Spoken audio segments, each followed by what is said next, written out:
Hello, hello, Scorpio Collective. Kamusta po kayong lahat? Ako po ito si James from James Tarot PH. Ito po ang inyong weekly reading for August 17 to 23. Advance po para makapag-prepare ka depende po sa lalamanin ng ating reading for today. Okay? But first, ihanda mo na Scorpio yung isang tanong ha. Kung meron kang malaking question, tapos gusto mong masagot yan, sa dulo po ng ating reading, sasagutin natin yan by using these cards. So, abang-abang po kayo. Okay? Let's begin. Inhale and exhale your cards for the week. Ooh, interesting. Ooh, nice, nice. Siya nga pala mga mahal kong Scorpio, maraming salamat ha sa lahat po ng mga hindi nag-i-skip ng ads, nagla-like, nagsha-share, nagko-comment at patuloy pong sumusuporta sa atin every time po na meron tayong libreng reading para sa inyo. Welcome rin po sa ating mga new subscribers. Hello, hello. So please do not skip your ads. Okay? At the bottom, meron kang the Lover's card. Ngayon, Scorpio, kitang-kita ko dito na parang naliwanagan ka na. Pagdating sa mga ugnayan, pagdating sa mga choices mo, pagdating sa mga bagay na gusto mong abutin. Hindi ka na katulad dati na nagbubulag-bulagan or sumusunod ka lang sa utos ng iba. Parang panahon to for you para manindigan sa isang aksyon, manindigan sa isang desisyon. Sabi mo, ayoko na. Ayoko nang magkamali this time. Ayoko nang magsayang ng oras. Kaya kung ano man tong bago kong gagawin, lumalakas po ang ulan sa labas. So, let's continue our reading. I-take natin na blessing ang mga ulan na ito. Okay? Sabi dito, matuto kang magmahal ngayon. Maging passionate ka ulit sa mga bagay na maaring mahalin mo this time. Congratulations. In your core energy, sinasabi dito, Scorpio, ng iyong spirit guides na yes, meron kang bagong gagawin. Ayaw mo na. Ayaw mo nang magtiis sa luma. Ayaw mo nang magtiis sa pangit. Ayaw mo nang magtiis sa kakarampot. Sabi mo, time na for me na mag-move on at harapin yung mga bagong bagay na magpapaunlad, magpapaganda at magpapatibok ulit ng puso mo. No? Parang itong linggong ito yung renewal. Renewal ng buhay, renewal ng career, renewal ng pangarap. At kung ano man yung mga rason ng pain, suffering, let go mo na yun. Hindi na yun makakatulong sa'yo. So now, let's be excited sa mga bagong darating para sa buhay mo. Okay? Clarify natin. Ang lakas ng ulan. Kamusta po ang weather sa inyo, mga Scorpio? Kamusta po ang panahon? Nag-uulan-ulan ba? May baha ba? Comment po kayo sa baba. 5 of Cups, the 5 of Swords. Uy, 5-5. Ang 5-5 po ay angel number of change. Pinapayuhan ka na, huy, tara na, panahon na para sa pagbabago. Yung mga bagay in the past, hindi na yan worth it. Huwag ka nang mag-dwell dyan. Panahon na para mag-move on. Panahon na para huwag magtiis sa pangit, sa toxic, sa nega. Kung karelasyon man yan, kung love life man yan, sabi dito, you really need to see the light pagdating sa future mo.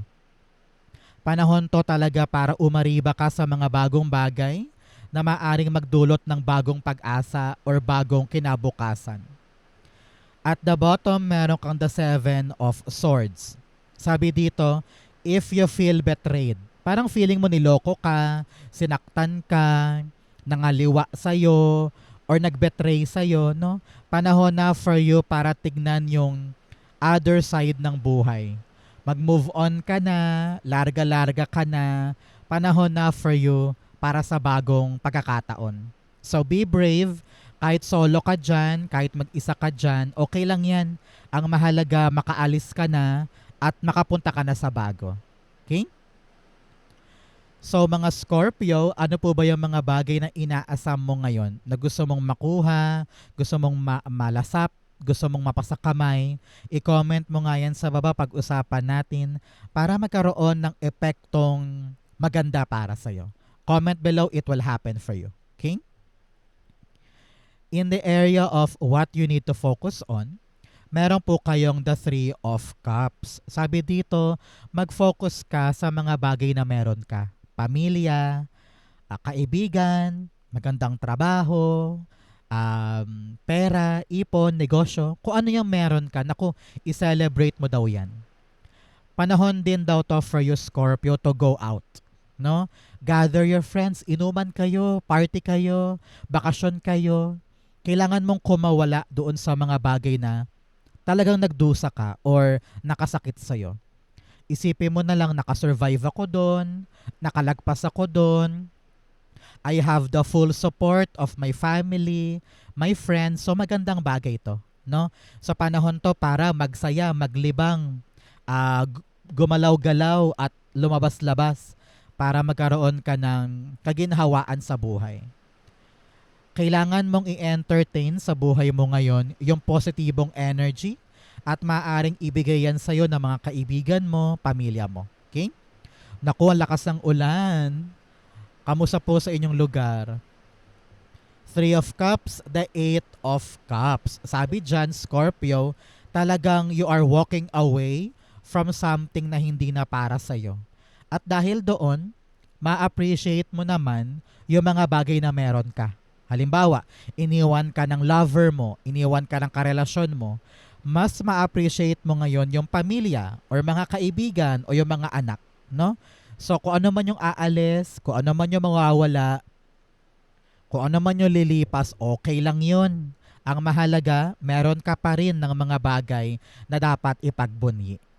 At the bottom, the World card. World card's all about closure. Pagsasara ng mga bagay na dapat nang isara. Sa panahon to for you, na i-close na yung past chapter at pumasok tayo sa bagong chapter ng iyong buhay. Congratulations. Okay? So, mga Scorpio, taga saan po kayo? Saan parte po kayo ng Pilipinas o buong mundo? Nanonood ng ating special reading. Comment po kayo sa baba. Saan nakakarating ang ating mga pagbasa? Kung narinig mo pa rin yung pag-ulan sa labas, napakalakas talaga. Yan ay simbolismo ng biyaya. Ha? Kaya kapag umuulan, magpasalamat for the gift of flow. Flow ng swerte, flow of money, and flow of abundance. Okay? In the area of what you need, meron kang the Four of Pentacles. Alam mo, kailangan mo buksan ang sarili. Masyado ka pa rin nakatali sa mga bagay na dapat nang layuan eh. Kaya ngayon, open yourself. Masyado ka nakahalokip-kip ng ganyan. Iniisip mo, hindi ko kaya, hindi ako marunong. Paano kapag gumalaw ako, baka mag-fail ako. Ayoko nang gumalaw dito, baka lalo akong mahirapan pa. Kapag nakahalokip-kip ka lang dyan, wala kang growth. Wala kang mararating. Wala kang maaabot. So, open yourself. If you want something new, if you want something better, kailangan gagalaw ka talaga. Uy, ang lakas ng ulan. Talagang bumubuhos ang biyaya para sa'yo. Sa'yo lang to lumakas. Kanina nagbabasa na ako ng Cancer and Pisces. Sa'yo lang talaga bumuhos yan. No? Four of Pentacles, the Strength card. Yes, kailangan talaga ngayon bibira ka. Kapag mahina ang loob, talagang walang mararating. Kapag takot, ay talagang walang maaabot. Kaya kailangan magpakatatag, magpakatibay. Kung talagang nais mong umasenso or magkaroon ng pagbabago sa life mo, bukod sa commitment and choice, kailangan talaga ready kang mag-risk. Ready kang mag-try ng mga bagong bagay, ng mga unfamiliar journey, unfamiliar experiences. Kailangan eh. Ito na yung panahon for your Scorpio na mag-try, magpakatatag, magpakatibay para magkaroon ka ng stability sa buhay mo. At the bottom, the Knight of Wands.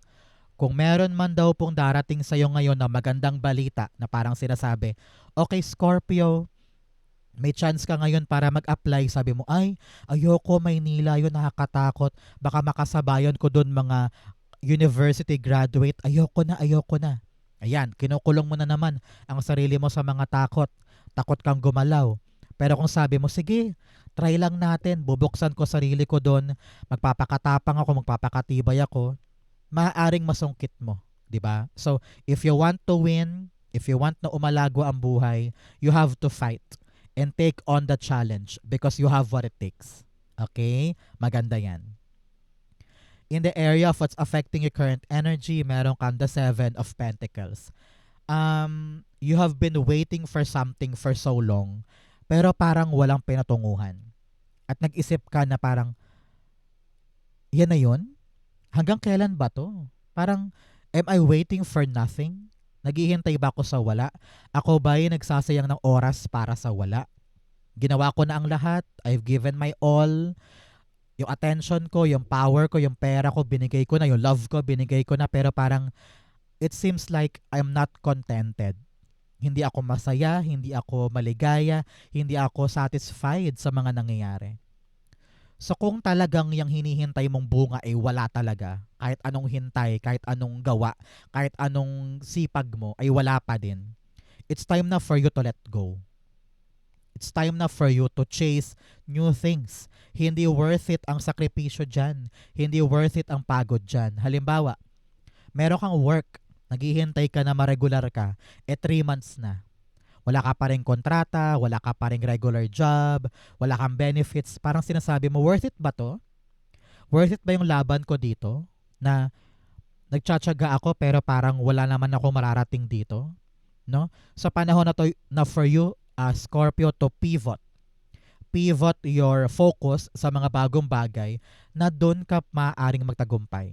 Okay? Time na for you to make a choice. At kailangan makita mo yung liwanag ngayon, no? Yung katotohanan ngayon. Okay? Seven of Pentacles, the Ace of Pentacles. You want something, pero parang yung paraan mo, hindi yan yung ganyang paraan siya makukuha. Halimbawa, pangarap mo makapunta sa Japan, pero maling agency ang pinuntahan mo. Na parang hindi sila maalaga, mabagal sila kumilos, mahina sila sa communication, bago-bago lang sila ng company, kaya parang pati sila nangangapa din.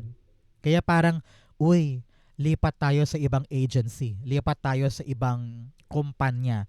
Maaring doon bumilis yung blessing na gusto natin. So, huwag ka maghihintay sa wala. Meron ka pang ibang paraan. At the bottom, the Six of Wands. Panahon na for you na umaksyon ngayon.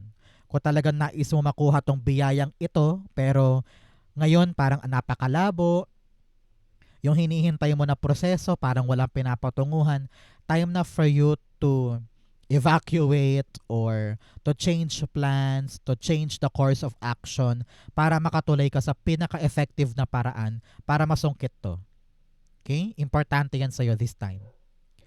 In the area of your near future, meron kang the Six of Pentacles.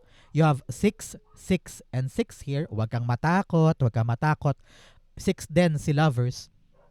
Pinapayuhan ka niyan to reflect. Mag-reflect ka sa nakaraan mo para makita mo kung ano yung mga ginagawa mong mali. Kung ano yung mga ginagawa mong tama naman, sige, pwedeng i-continue. Ano yung mga bagay na dapat kang mag-improve?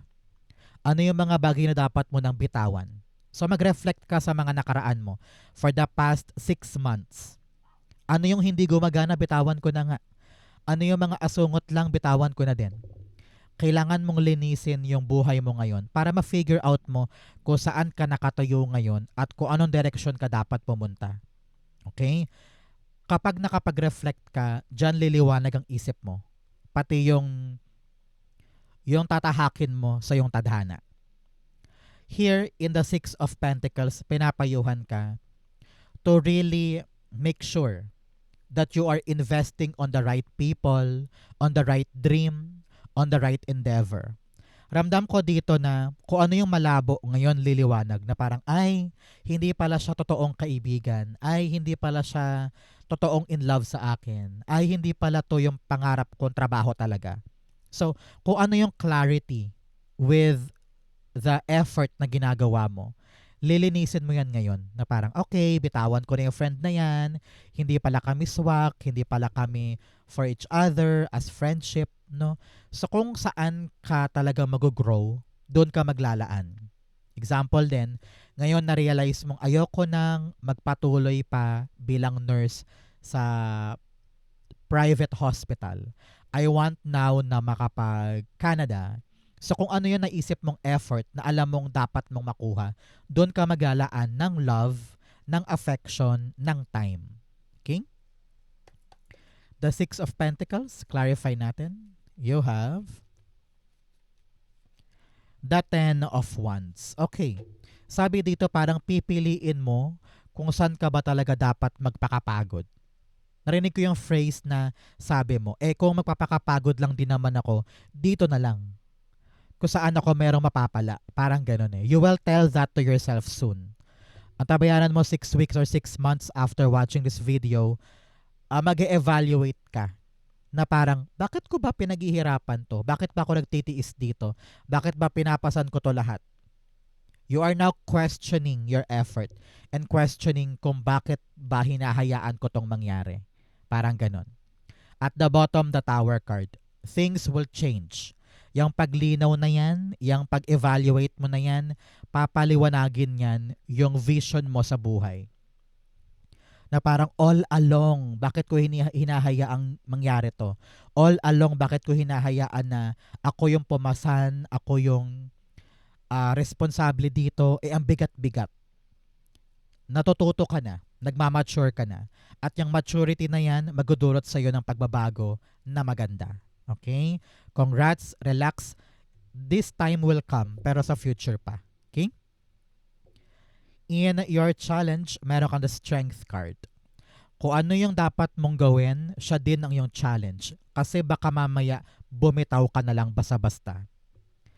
Nakita ko dito na parang gusto mo nang sumuko, ayoko na, pagod na ako, masakit na ulo ko, ubos na yung pera ko, hindi ko na ata kayang dumiretso pa, no? So, this week, malaking reminder to para sa'yo, Scorpio, na isipin, bakit mo ba yan ginagawa? Ano yung purpose? Why are you doing this? Bakit ka nagtitiis dyan sa ginagawa mo na yan? Bakit mo pinipilit na magtagumpay dyan? So kapag nakaranas ka this week ng pagod, ng burnout, na parang gusto ko nang umuwi, gusto ko nang sumuko, gusto ko nang bumitaw, ayoko na.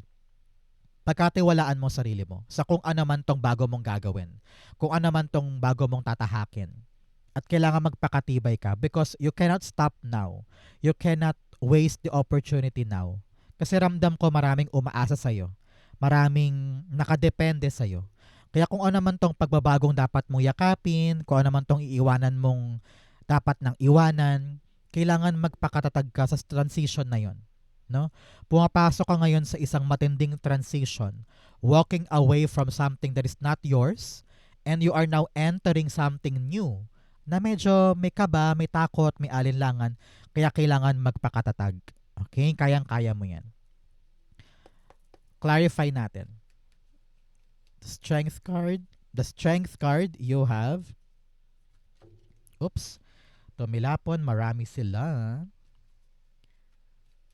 You have the Ten of Cups. Para sa pamilya, para sa bahay, para sa utang, para sa mga magulang mo, para sa retirement nila, para sa mga anak mo sa school nila. So, lagi mong isipin na para sa pamilya, kailangan ko magpakatatag.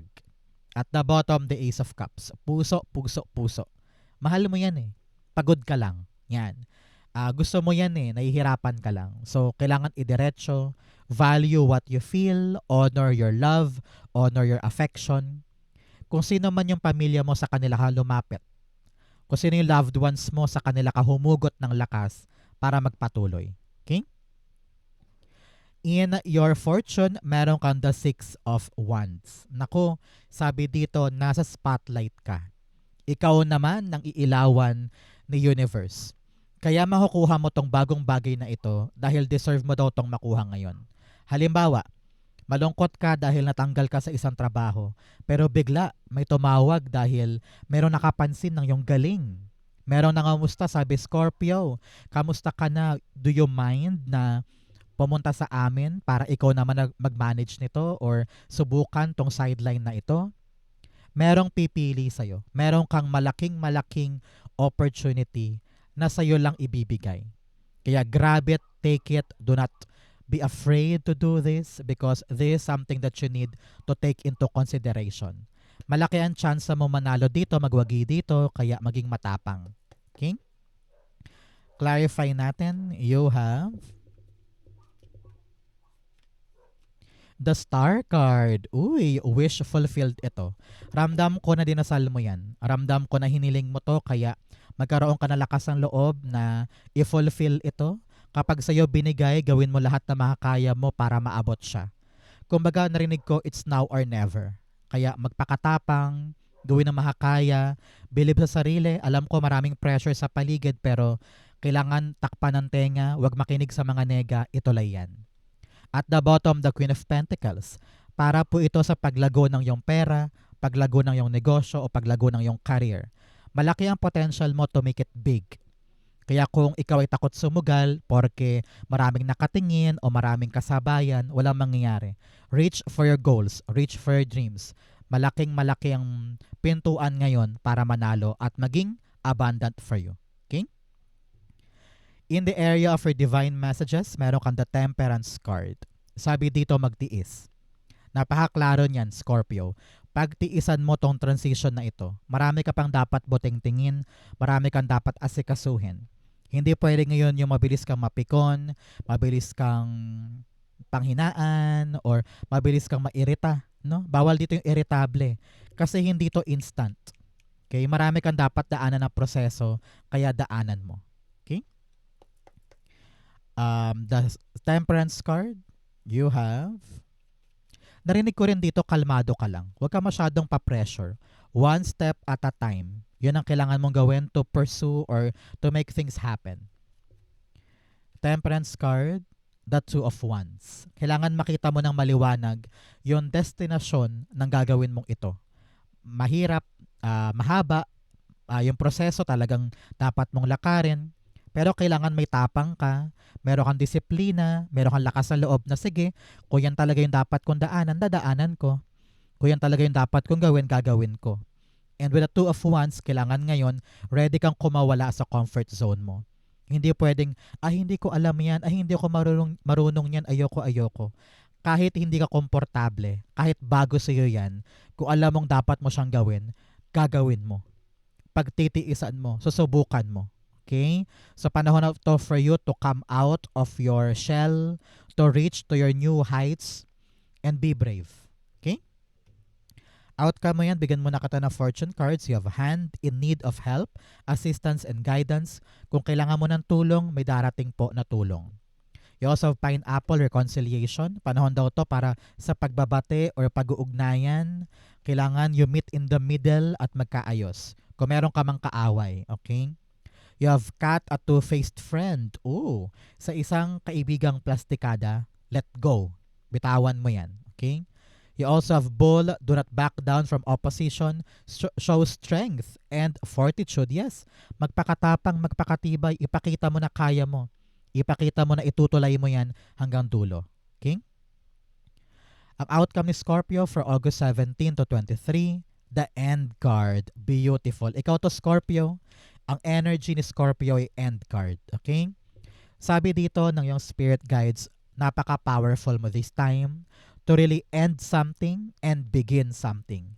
Transition mo to, ha? Pagbabago sa buhay mo. Kaya yakapin, magpakatapang, merong pang bagong liwanag or bagong umaga na naghihintay para sa'yo. So, ma-excite ka ngayon. I'm very, very happy for you. You're very, very fortunate. Hindi lahat nabibigyan ng ganyan chance para baguhin ang buhay o magsimula ulit or hanapin yung future somewhere else, di ba? So kapag may natapos, asahan yung pagpasok ng bagong bagay. End card, the Page of Wands. Yes, meron ka talagang bagong susubukan na bagay. Kaya wag matakot, wag umatras. Take it to your heart. Alam ko na kayang-kaya mo to, papasukin mo sa buhay mo, and it will bring you long-lasting happiness and fulfillment. Try mo lang, subukan mo lang. Huwag kang umiwas, huwag kang magpabaya.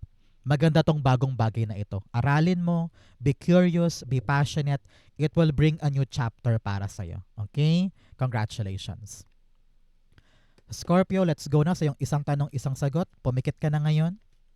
Isipin mo yung one question mo. Inhale and exhale. The answer to your question, you have the Five of Swords, the Star card, and the Nine of Pentacles. At the bottom, the Nine of Wands. Sabi dito ng yung spirit guides, napakalinaw. Huwag susuko. May chance ka pa, may opportunity ka pa, may magagawa ka pa para sungkitin yung pangarap mo. You have a dream at talagang sinusubok ka ng panahon. Nahihirapan ka na, puro nega, puro obstacle, puro balakid, di ba? At ang sakit-sakit na ng ulo mo sa mga nangyayari. Pero hindi dapat yan maging rason para bitawan yung pangarap mo. Meron ka pa magagawa. So, find other options. Find other ways para makaiwas ka sa mga problemang ito at marating mo na yan. Imbes na mag-focus ka sa kanegahan, mag-focus ka daw sa mga magagandang nangyayari. Ano yan pagbabago ng POV or point of view.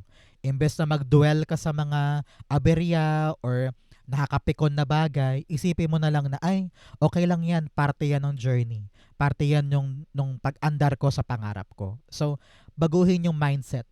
Kailangan think positive, try, wag sumuko, maabot mo rin yan. At ito ka susungkitin mo, aanihin mo, pipitasin mo yung magandang resulta sa mga pinagsakripisyohan mo ngayon. Sulit na sulit itong laban na ito. So, win at all cost, fight at all cost, wag bibitaw, ipapanalo mo pa to. You're gonna reach that happy life dahil pinaglaban mo siya. Okay? If you're waiting for a yes or no, the answer is yes. Maganda to. Magpakatibay ka, kayang-kaya mo yan, maabot mo rin yan. Okay? So, Scorpio, yan po yung isang tanong, isang sagot. Ganon din po ang inyong August 17 to 23. Advanced reading po ito para makapag-prepare ka sa following week. So po kayo naka-resonate, comment below, babasahin ko po yan. Thank you mga mahal ko Scorpio for watching hanggang dulo. I love you. This has been James for James Tarot PH. God bless everybody.